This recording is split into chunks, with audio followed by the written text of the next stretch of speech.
മുഹൂർത്തം ആവാറായി, അളിയനെ കാണുന്നില്ലല്ലോ. ശരിയാ.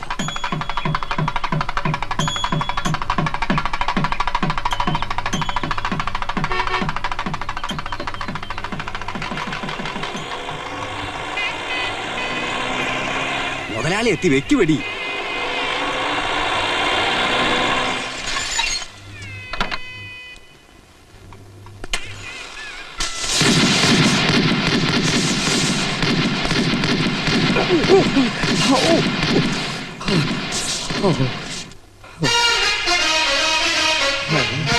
ആരുടെ ഇപ്പൊ വെടിവെക്കാൻ പറഞ്ഞത്?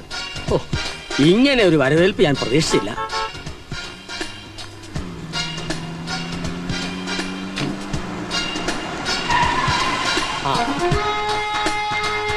നമസ്കാരം. നമസ്കാരം. പാട്ടല്ല, ഇതാരുടെ കാറാ? ഭഗവാനെ, ഈ കാർ ആരുടേതാണെന്ന് അറിയാത്തവർ ഇപ്പോഴും ഈ നാട്ടിൽ ജീവിച്ചിരിപ്പുണ്ടോ? ഈ വണ്ടി വരുന്നത് കാണുമ്പോൾ മുലകുടി മാറാത്ത കുട്ടികൾ പോലും പറയും, അമ്മേ മാധവൻ നായരുടെ സ്റ്റീം വരുന്നു, മാധവൻ നായരുടെ സ്റ്റീം വരുന്നു. ഓഹോ, ആരായി മാധവൻ നായർ? അത് അതിലും വലിയ തമാശയായി പോയി.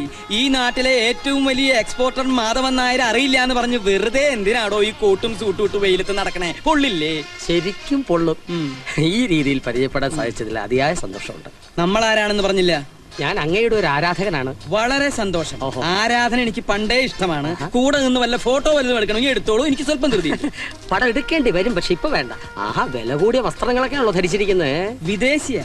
ആഹാ, സീതാഭവനിൽ മാർത്താണ്ഡൻ നായർ മാധവൻ നായർക്ക് വിദേശി പോയിട്ട് സ്വദേശി പോലും ധരിക്കാനുള്ള വകുപ്പില്ലല്ലോ എന്ന് ആര് പറഞ്ഞു? സാക്ഷാൽ മാധവൻ നായർ. ഓ, 31/5/97 കോടതിയിൽ OP 92/97 പാപ്പർ ഹർജിയിൽ കടബാധ്യതകൾ തീർക്കാൻ ത്രാണിയില്ല, അതുകൊണ്ട് പാപ്പരായി അംഗീകരിക്കണം എന്ന് കോടതിയിൽ താണു വീണിക്കാൻ അപേക്ഷിച്ചില്ലേ? കോടതി അംഗീകരിച്ചു, പാപ്പരാക്കി. കോടതിയിൽ പറഞ്ഞത് സ്ഥാവര ജംഗമ സ്വത്തുക്കളടക്കം 500 രൂപയിൽ താഴെ ഉള്ളൂ എന്നാണ്. ദയർഫോർ മാധവൻ നായർ ധരിക്കുന്ന എല്ലാ വസ്ത്രങ്ങൾക്കും 500 രൂപയിൽ താഴെയേ ചെലവ് വരാൻ പാടുള്ളൂ, അണ്ടർവെയർ അടക്കം. ഇതൊക്കെ പറയാൻ താനാരാ? സിംഹം. സിംഹോ? അതെ, advocate Attuvasseri Prathapasimham, enquiry commissioner, appointed under section 75 of civil procedure code. ഇന്നു മുതൽ 90 ദിവസത്തേക്ക് നിഴലും നിലാവും പോലെ, ചക്കരയും ഈച്ചയും പോലെ ഞാൻ നിങ്ങളുടെ പിന്നാലെ ഉണ്ടാവും.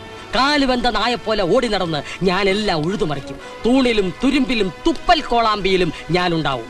സൂര്യൻ അസ്തമിക്കുന്നതും അസ്തമിച്ച സൂര്യൻ ഉദിക്കുന്നതും ഈ അഡ്വക്കേറ്റ് ആറ്റുവാശ്ശേരിക്ക് വിഷയമേ അല്ല. ഊനില ഒഴുകുന്ന നിശബ്ദ രാത്രിയെക്കാളും എനിക്കിഷ്ടം കാറ്റും കോളും ഇടിയും മിന്നലും നിറഞ്ഞ കുറ്റാക്കുറ്റി ഇരുട്ടാണ്. Don't be under illusion, that's my exceptional style of enquiry. വകുപ്പും പത്രാസും പീനൽ കോഡും പറഞ്ഞ് താൻ എന്നെ വരട്ടണ്ട. കൂടുതൽ സംസാരിക്കാതെ താൻ വന്ന വഴിക്ക് തന്നെ പോണം. പോകാം. ചതിയും വിശ്വാസവഞ്ചനയും കൊണ്ട് പാർട്ട്ണർ ജ്യോതിസിലെ കേശവമേനോൻ ബാലേന്ദ്രന്റെ ഹൃദയം കുത്തിയെടുത്തിട്ടുണ്ട് എന്ന് എന്റെ റിപ്പോർട്ടിലൂടെ കോടതിക്ക് ബോധ്യപ്പെട്ടാൽ പിന്നെ കോടതി തീരുമാനിക്കും തന്റെ ലലാട ലിപി. മനസ്സിലായില്ലേ? തലയിലെഴുത്ത്. എന്താ അറിയാത്? കണ്ണി കണ്ടവരത്തൊക്കെ സംസാരിച്ചോണ്ടിരിക്കാതെ വന്ന് ഉദ്ഘാടനം ചെയ്യേ. 1 മിനിറ്റ് കഴിഞ്ഞ് രാഹുവാലം തുടങ്ങും. പോകാൻ വരട്ടെ. ഇത് നിങ്ങളുടെ സ്വന്തം കമ്പനിയാണോ? അല്ല. പിന്നെന്തിനാ അങ്ങോട്ട് വലിഞ്ഞു കയറുന്നത്? അല്ല, പാപ്പർക്ക് ഇനി കമ്പനിയുമായിട്ട് എന്തെങ്കിലും അവിഹിത ബന്ധമുണ്ടോ? എനിക്ക് റിപ്പോർട്ട് ചെയ്യണം. നോക്കണ്ട, നിങ്ങൾക്ക് ഈ കമ്പനിയുമായി യാതൊരു ബന്ധവുമില്ല. You are a total stranger here, so you can go. നിങ്ങൾക്ക് പോകാം. തീർച്ചയായും നടത്തണം, പക്ഷെ അതിന് സിംഹം സമയം തരും. Seethalakshmi divorcee. I have some genuine doubts regarding the ownership of this company. ഈ കമ്പനിയുടെ ഓണർഷിപ്പിനെ സംബന്ധിക്കുന്ന ഫയലുകളെല്ലാം 24 മണിക്കൂറിനകം എന്റെ ഓഫീസിൽ ഹാജരാക്കണം. ഇഫ് ഐ ആം സാറ്റിസ്ഫൈഡ്, ഒരു നല്ല നേരം ഞാൻ ഫിക്സ് ചെയ്യും. അപ്പോൾ ഉദ്ഘാടനം നടത്താം. Bye bye. There is a clause that you tell before court, sir.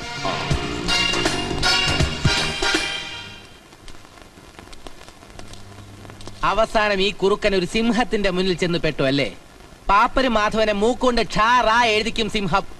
നിന്റെ സിംഹത്തിന് വരച്ച വരയിൽ നിർത്തി അയാളുടെ പൂട കൊഴിപ്പിച്ച് പീസ് പീസാക്കി പൊരിച്ച് ഞാൻ തിന്നും. എന്താ ഒരു കഷ്ണം വേണോ? അത് തന്നെത്താനങ്ങ് കഴിച്ചോണ്ടാ മതി. നരകയാതന എന്ന് കേട്ടിട്ടല്ലേ ഉള്ളൂ. ഇന്ന് മുതൽ നിങ്ങൾ അത് അനുഭവിക്കാൻ പോവാ. Now you may please start your count down mister Madhavan Nair. ഇനി വിഷം കഴിച്ചാ മതി.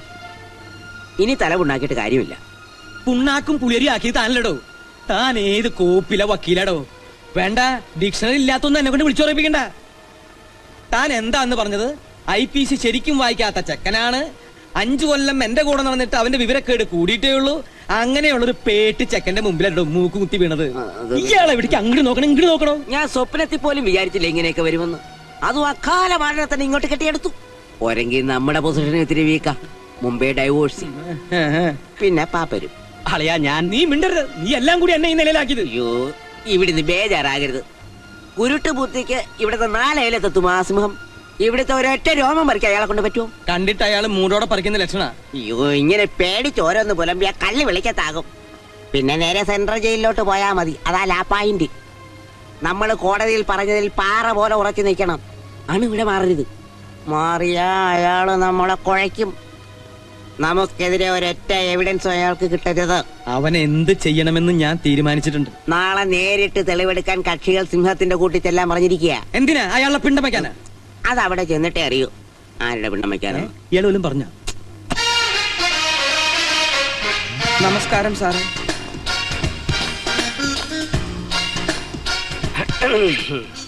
All of you come here. എവിടെ പുതിയ കമ്പനിയുടെ രേഖകൾ? എനിക്ക് കമ്പനി ഒന്നുമില്ല. കമ്പനി ഉള്ളത് ഇവർക്കാ. ഡോക്യുമെന്റ്സ് എല്ലാം കീറിയ ഗുഡ്. അടിയിലൂടെ എന്തെങ്കിലും പാരയുണ്ടോന്ന് ഞാൻ പിന്നീട് നോക്കിക്കോളാം. എന്തായാലും കമ്പനിയോട് നോക്കിക്കോളൂ. മിസ്റ്റർ അഥവർണൻ, മനസ്സിലായില്ലേ? ഇംഗ്ലീഷിൽ പറഞ്ഞാൽ ഡെറ്റർ, കടക്കാരൻ. ഇയാൾ ഉത്തമർണൻ, ക്രെഡിറ്റർ, അതായത് കാശ് കിട്ടാനുള്ള വ്യക്തി. ഞാൻ ചോദിക്കുന്ന ചോദ്യങ്ങൾക്ക് അധമർണനും ഉത്തമർണനും ഞൊടിയിടയിൽ മറുപടി തരണം. അതായത് ആലോചിച്ച് കള്ളം പറയരുത്. മനസ്സിലായോ? മനസ്സിലായി. എന്ത് മനസ്സിലായി? ആലോചിച്ച് കള്ളം പറയരുതെന്ന്. നോ, ആലോചിക്കാതെയും കള്ളം പറയരുത്. നിങ്ങൾ കമ്പനി വിടുമ്പോ എത്രയായിരുന്നു കമ്പനിയുടെ കടബാധ്യത? 2 കോടി. Liquid cash or solid kind? 2 കോടി. കമ്പനിയിൽ പോകാതിരുന്നിട്ടും മേനോന്റെ മകളുടെ കല്യാണത്തിനു വേണ്ടി ബാങ്കിൽ ഇട്ടിരുന്ന 20 ലക്ഷം രൂപയും പിൻവലിച്ചല്ലോ. തലയാട്ടിയാ പോരാ, എനിക്ക് ആടാത്ത മറുപടിയാണ് വേണ്ടത്. ആ തുക നിങ്ങൾ എന്താവശ്യത്തിന് ചെലവഴിച്ചു? കമ്പനിയുടെ കടങ്ങൾ വീട്ടാൻ. കറക്റ്റ്, എല്ലാം കോടതി പറഞ്ഞ പോലെ തന്നെ ഉണ്ട്. പക്ഷെ എനിക്കതല്ല വേണ്ടത്. നിങ്ങളൊരു സൂത്രശാലിയാണെന്ന് എനിക്കറിയാം. ദൈവമേ, ഞാനോ? ആരോട് ചോദിച്ചാലും എന്നെ കുറിച്ച് അറിയാം. എന്റെ ജീവിതം ഒരു തുറന്ന പുസ്തകമാണ്. തുറക്കുന്നേ കൊള്ളാം, മലർന്ന് കീറി പോകരുത്. പുസ്തകം അടച്ചു വയ്ക്കൂ. ബൈ സർവ്വ സ്വത്തുക്കളും സ്വന്തം ഭാര്യയ്ക്ക് ഒരു അർദ്ധരാത്രിയിൽ ഇഷ്ടദാനമായി എഴുതി കൊടുക്കാൻ മിസ്റ്റർ നായരെ പ്രേരിപ്പിച്ച തരളിത വികാരം എന്താണ്? സീത സ്നേഹപൂർവ്വം എന്നെ നിർബന്ധിച്ചു. എപ്പോൾ, എവിടെ വെച്ച്? ഇടപ്പറയിൽ. ആ നേരത്ത്. എന്നിട്ട് രണ്ടുപേരും കൂടി ജോയിന്റ് പെറ്റീഷൻ കൊടുത്ത് ഡിവോഴ്സും ചെയ്തു. Thank you. Your arguments are exaggerated, capricious and ridiculous. സൂക്ഷിക്കണം. മിസ്റ്റർ ബാലേന്ദ്രൻ, പ്രധാന ഉത്തമർണൻ, ഇയാൾ പറഞ്ഞൊക്കെ ശരിയാണോ? പച്ചക്കള്ളമാണ് സർ. ഞങ്ങളുടെ സ്വത്തുക്കൾ തട്ടിയെടുക്കാനുള്ള ചതിയും ഗൂഢാലോചനയുമാണ് ഇതിന്റെ പിന്നിൽ. Fraudulent misrepresentation of facts, IPC section 4. വകുപ്പുകൾ ഞാൻ പറഞ്ഞോളാം, അതെന്റെ ഇഷ്ടം പോലുണ്ട്. ബാർബർക്ക് രോമത്തിന് പഞ്ഞുണ്ടാവില്ലല്ലോ. മിസ്റ്റർ ബാലേന്ദ്രൻ, ഒരു കാര്യം ഞാൻ ഓർമ്മിപ്പിക്കുന്നു. കടബാധ്യതകൾ തീർക്കാൻ നിവൃത്തിയില്ലാത്ത പാപ്പരായ ഒരു സാധു മനുഷ്യനെ കോടതി വ്യവഹാരങ്ങളിലൂടെ ശാരീരികമായും മാനസികമായും പീഡിപ്പിക്കാൻ വേണ്ടി സമർപ്പിക്കപ്പെട്ടതാണ് ഈ ഹർജി എന്ന് കോടതിക്ക് ബോധ്യം വന്നാൽ section 468 of Indian penal code പ്രകാരം നിങ്ങൾക്ക് കിട്ടും 3 വർഷം തടവും കൂടെ നല്ല പിഴയും. ഈ ഫോളോ മീ. അത് മതി സാർ. പ്ലീസ്. ഞങ്ങളുടെ പൈസ തിരിച്ചു കിട്ടുമോ sir? Let me see. Mister Nair, എന്താ? ഭയപ്പെടണ്ട. ഇഷ്ടദാനം എഴുതിയതും വിവാഹമോചനം വഴി പാപ്പരായതും നിയമത്തിന്റെ പഴുതിലൂടെ രക്ഷപ്പെടാനാണെന്ന് കോടതിക്ക് ബോധ്യം വന്നാൽ സെക്ഷൻ 4 ഓഫ് ഇൻസോൾവൻസി ആക്ട് പ്രകാരം നിങ്ങളുടെ സകല വസ്തുവകകളും കോടതി ഏറ്റെടുത്ത് ഇവർക്ക് വിതരണം ചെയ്യും. You understand? എല്ലാവർക്കും പോകാം. ഞാൻ വിളിക്കുമ്പോൾ വരണം. ചിലപ്പോ വിളിക്കാതെയും വരേണ്ടി വരും. ഞാനൊരു പാവം നായരാണ് സാർ. കമ്മീഷനെ സ്വാധീനിക്കാൻ ശ്രമിക്കരുത്. You understand? You go man.